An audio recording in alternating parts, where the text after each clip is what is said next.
Hello विद्यार्थियों, स्वागत है आप सभी का आपकी अर्थशास्त्र की ऑनलाइन कक्षाओं में। बच्चों, आज की इस कक्षा में हम 12वीं कक्षा का विषय पढ़ेंगे और 12वीं कक्षा का एक अगला चैप्टर 7 जिसका नाम है बैंकिंग, वाणिज्यिक बैंक और केंद्रीय बैंक। इनके विषय में हम आज की वीडियो के अंदर पढ़ेंगे। तो ये हमारा चैप्टर 7 है। तो चलिए अपने आज की कक्षा शुरू करते हैं। बैंकिंग के अंदर अगर हम भारतीय बैंकिंग प्रणाली की बात करें तो भारत के अंदर दो प्रकार के बैंक पाए जाते हैं।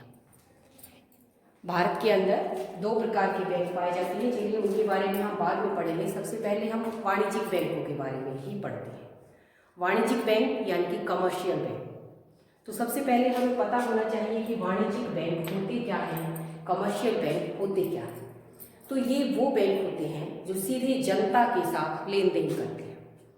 इनका सीधा संबंध जनता से होता है। हमारे कई सारे बैंक ऐसे भी हैं जिनका जनता से लेन देन इतना नहीं होता। तो वाणिज्यिक बैंक, कमर्शियल बैंक वो बैंक होते हैं जो जनता की, लोगों की जमाओं को स्वीकार भी करते हैं और उनको निवेश के लिए या उपभोग के लिए समय समय पर उधार भी देते हैं। तो ये हमारी वाणिज्यिक बैंक की डेफिनेशन होगी, परिभाषा होगी कि वो बैंक, कौन से बैंक, वो बैंक जो जनता के साथ लेन देन करते हैं, उनकी जमाओं को स्वीकार करते हैं और उन्हें उपभोग के लिए एवं निवेश के लिए उधार भी देते हैं। तो ये हुई हमारी कमर्शियल बैंक की परिभाषा, वाणिज्यिक बैंक की परिभाषा। इसके बाद वाणिज्यिक बैंक क्या क्या काम करता है, वाणिज्यिक बैंक के कौन कौन से काम हैं। तो अगर हम कमर्शियल बैंक के कार्यों को कुछ भागों में बांटें तो 3 प्रकार के काम ये करते हैं। इन 3 भागों को हम ऐसे बांट सकते हैं: मुख्य कार्य, गौण कार्य और सामाजिक कार्य। वाणिज्यिक बैंक 3 प्रकार के काम करता है। कुछ उसके मुख्य कार्य हैं, प्राइमरी हैं फंक्शंस, और कुछ उसके गौण और कुछ सामाजिक कार्य बनते हैं। तो डिटेल से हम एक एक करके इन सब के बारे में पढ़ेंगे, लेकिन आज की वीडियो में हम मुख्य कार्यों के बारे में पढ़ेंगे। तो अगर वाणिज्यिक बैंकों के मुख्य काम, प्राइमरी फंक्शंस कौन कौन से हैं, हम उनके बारे में पढ़ें तो इसके 2 काम हैं। सबसे पहला काम जमाओं को स्वीकार करना। जैसा कि मैंने बताया था कि कमर्शियल बैंक का सीधे सीधे जनता से संबंध होता है। तो पहला काम इसका मुख्य कार्य है जमाओं को स्वीकार करना। जनता की, लोगों की जमाओं को ये स्वीकार करता है। और इसका दूसरा कार्य है ऋण देना। जैसा कि मैंने बताया था, उपभोग के लिए या निवेश के लिए, दोनों प्रकार के कार्यों के लिए ये बैंक लोगों को उधार भी देते हैं। तो मुख्य कार्यों में भी आज हमारा मेन फोकस रहेगा पहले कार्य के ऊपर, जमा स्वीकार करने के ऊपर। तो ये बहुत ही इंपॉर्टेंट हमारा टॉपिक है। वाणिज्यिक बैंकों का मुख्य कार्य जमाओं को स्वीकार करना। ये प्रश्न परीक्षा के समय 2 तरीके से पूछा जा सकता है। जैसे वाणिज्यिक बैंक के मुख्य कार्यों में हम इसके बारे में बताएंगे, या जमाएं कितने प्रकार की होती हैं, या खाते कितने प्रकार के होते हैं, अकाउंट, टाइप्स ऑफ अकाउंट। तो जमा या खाते कितने प्रकार के होते हैं, ये भी इस तरीके से भी इस प्रश्न को हमसे पूछा जा सकता है। तो खाते कितने प्रकार के होते हैं ये मैंने बताया है आपको। 5 तरीके के ये खाते होते हैं जिनको हम एक एक करके पढ़ेंगे। या जो लोगों की जमाओं को स्वीकार करने का जो तरीका है, कमर्शियल बैंक का लोगों की जमाओं को स्वीकार करने का जो तरीका है, जब वो 5 तरीके से वो उनको स्वीकार करते हैं। तो चलिए एक एक करके इनको पढ़ते हैं। सबसे पहला जमा खाता है निश्चितकालीन जमा खाता। इसके नाम से ही हो रहा है निश्चितकालीन, यानी कि फिक्स टाइम के लिए है। तो हम इसे फिक्स डिपॉजिट कहते हैं और शॉर्ट फॉर्म में एफडी बोलते हैं। निश्चितकालीन जमा खाता यानी कि सावधि जमा खाता, जो 6 पीरियड के लिए है। एक ड्यूरेशन होती है, एक समय अवधि होती है, उस फिक्स होती है वो, उस समय अवधि के लिए ये पैसे जमा करवाए जाते हैं। तो इस निश्चितकालीन या सावधि जमा खाता या एफडी जिसे हम कहते हैं, इसकी क्या खास बात होती है कि इसके अंदर जो जमाएं की जाएंगी, जो रकम जमा की जाती है, वो एक फिक्स रकम होती है और वो एक फिक्स टाइम के लिए डिपॉजिट की जाती है। उस टाइम से पहले हम उसे नहीं निकलवा सकते।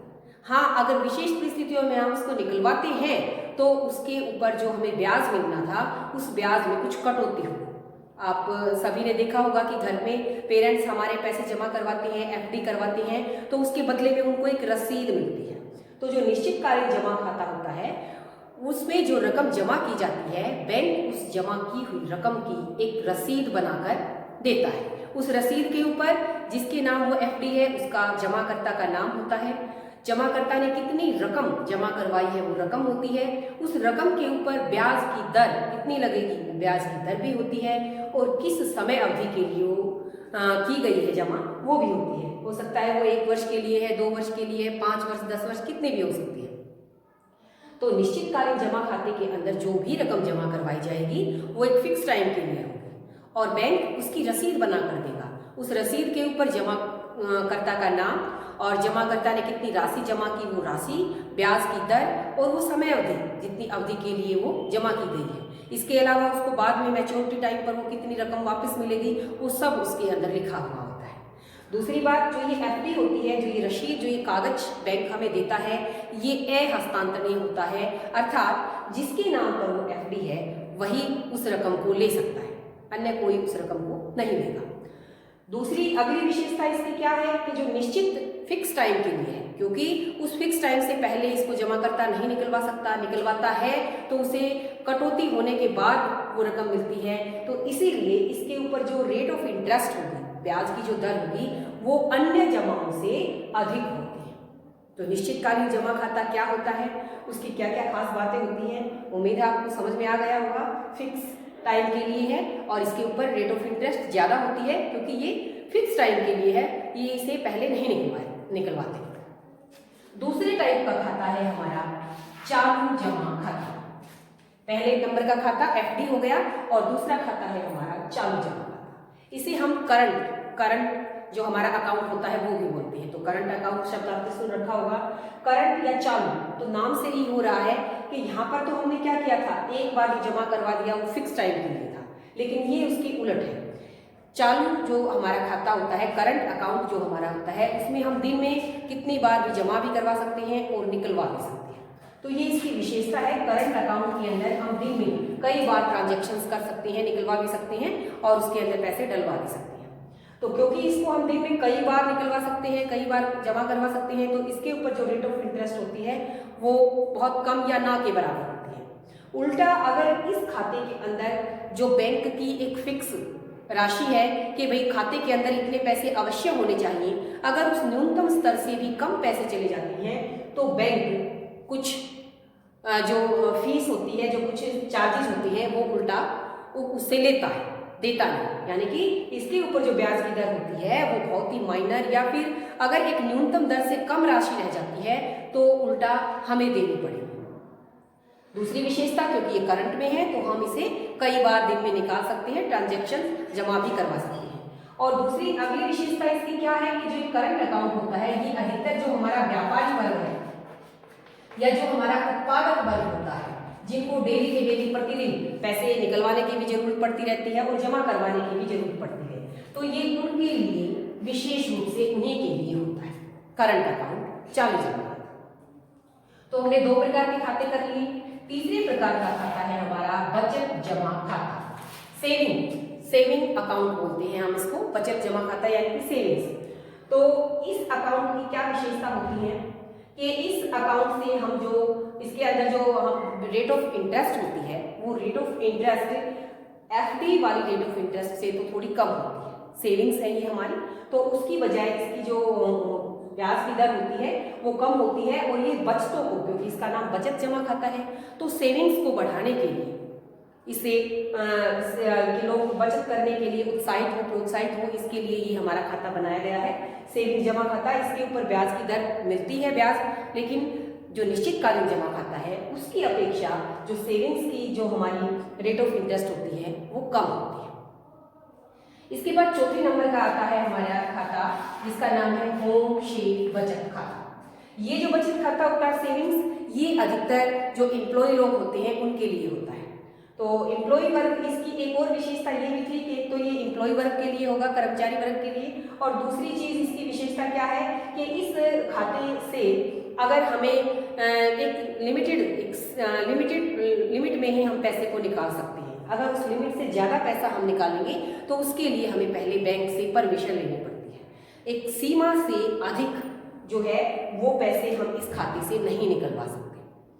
ठीक है। इसके बाद जो चौथे नंबर का हमारा खाता है होम सेफ जमा खाता। होम सेफ जमा खाता ये बहुत पहले नहीं था, ये वर्तमान में हम कह सकते हैं कि कुछ समय से ही ये चलन में है। बहुत पहले से ये खाता नहीं था, होम सेफ जमा खाता।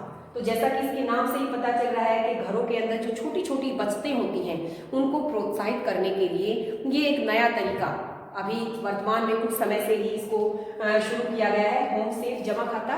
इसकी क्या विशेषता है कि इसके अंदर जो हमारा ऐसा वर्ग है जो बहुत बड़ी बचतें नहीं कर पाता, तो उनको प्रोत्साहित करने के लिए बैंक की तरफ से एक गुल्लक टाइप या गुल्लक की तरह एक सेफ होती है, वो लोगों के घरों में रख दी जाती है और अपने घरों के अंदर वो जो उनका सामर्थ्य है उस सामर्थ्य के अनुसार जो भी वो बचा पाते हैं वो उस गुल्लक के अंदर डाल दी जाते हैं।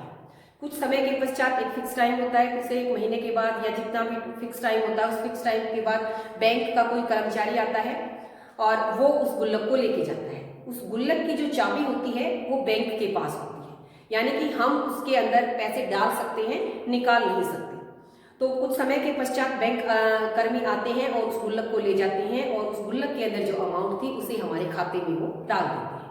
तो ये खाते की चौथी टाइप है होम सेफ। ये छोटी छोटी बचतों को बढ़ावा देने के लिए, जो लोग बड़ी बचतें नहीं कर पाते उनको बढ़ावा देने के लिए ये बैंक के द्वारा शुरू की गई है होम सेफ जमा खाता, जिसके अंदर एक गुल्लक की तरह लोग गुल्लक की तरह की कोई वो होता है और उसे लोगों के घरों में रख दिया जाता है ताकि वो उसके अंदर अपनी बचतें इकट्ठी करती जाए और उसकी चाबी बैंक के पास होती है। इसके बाद 5वें नंबर का लास्ट हमारा खाता है आवर्ती जमा खाता।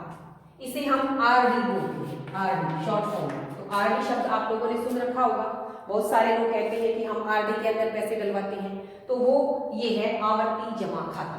तो इस अकाउंट के अंदर, इस खाते के अंदर क्या होता है कि लोग अपनी जमाओं को जमाएं, कुछ फिक्स टाइम होता है जैसे 12 महीने 24 महीने 36 महीने, इस तरह से कुछ टाइम के लिए कि भाई 12 महीने के लिए भरनी है, हर महीना वो 12 बार भरेंगे। वो 2 साल के लिए भरनी है तो वो प्रत्येक महीने में 24 जो महीने बनेंगे इसमें भरेंगे। तो इस तरह से कुछ टाइम के लिए वो अपनी एक जो फिक्स उनकी किस्त होती है वो किस्त वो भरते हैं और उस जो समय अवधि जो उनकी फिक्स होगी उस समय अवधि से पहले भी वो ले सकते हैं, लेकिन वो कुछ विशेष परिस्थितियों के अंदर ही होता है, वरना जो उन्होंने फिक्स कर दिया 12 महीने 24 महीने या 36 महीने, उस फिक्स टाइम के लिए वो उस राशि को जमा करवाते हैं। इस आरडी के ऊपर जो रेट ऑफ इंटरेस्ट होती है, वो रेट ऑफ इंटरेस्ट जो हमारे निश्चितकालीन जमा खाते के ऊपर होती है लगभग उसी के बराबर होती है, यानी कि इसके ऊपर ब्याज की दर अच्छी मिलती है। तो इसीलिए लोग आरडी करवाने की तरफ उत्साहित होते हैं। तो ये फिक्स समय के लिए होती है, इसलिए हम इसे रिकरिंग या आवर्ती जमा खाता कहते हैं कि हर बार प्रति महीना समान राशि जमा करवाई जाती है।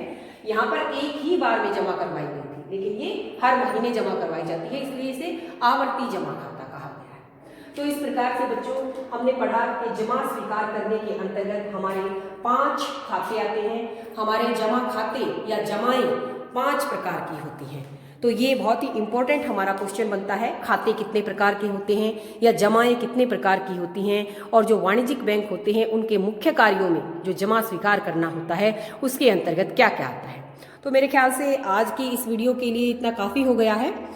वाणिज्यिक बैंक के मुख्य कार्यों में पहला कार्य जमा स्वीकार करना। जो इसका अगला मुख्य कार्य है ऋण देना, वो हम अपनी अगली वीडियो के अंदर करेंगे और उससे अगली वीडियोस में फिर हम गौण और सामाजिक कार्यों को पढ़ेंगे। उम्मीद है आप सभी को अच्छे से समझ में आया होगा, और अगर समझ में आया है तो आप वीडियो को जरूर लाइक करें, कमेंट करके बताएं और मेरे चैनल को सब्सक्राइब करना ना भूलें। धन्यवाद।